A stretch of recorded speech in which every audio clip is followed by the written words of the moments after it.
skraćeno JSO. Za operativnog komandanta ove stare, nove formacije imenovan je Legija.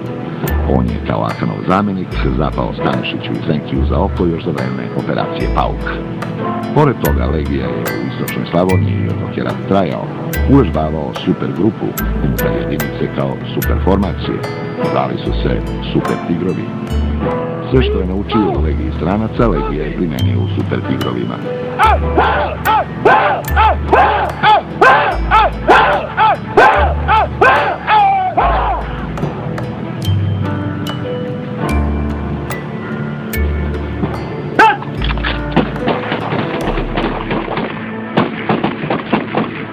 Bila je tu platforma za spuštanje konopcima, neizbježno učilo za svakog pravog komandosa, ali i drill i krajnji surova obuka.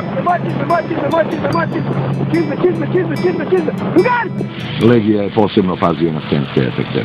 Pokazne vežbe Super Tigrova morale su na odabrane posmatrače ostaviti dubok utisak. Dvojica najvažnijih, Stanišić i Simatović, bili su impresionirani.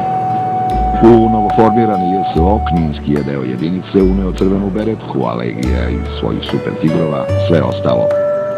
Strojeve, radnje i rituali po uzoru na Legiji stranaca bili su potpuno isti u Super Tigrovima i u JSO-u. Počasni pozdrav!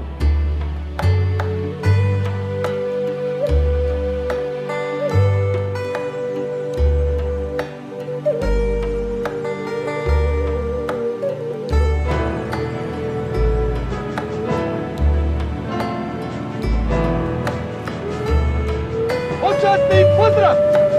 Tigrova reč! Jednoga dana kad budeš ranjen! Jednoga dana kad budeš ranjen! I ostavljen od svojih na bojnom polju! I ostavljen od svojih na bojnom polju! Kada dođu! Nikada dođu!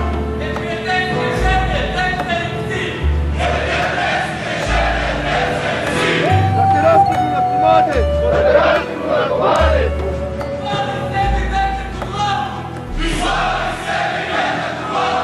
I umri kao heroj!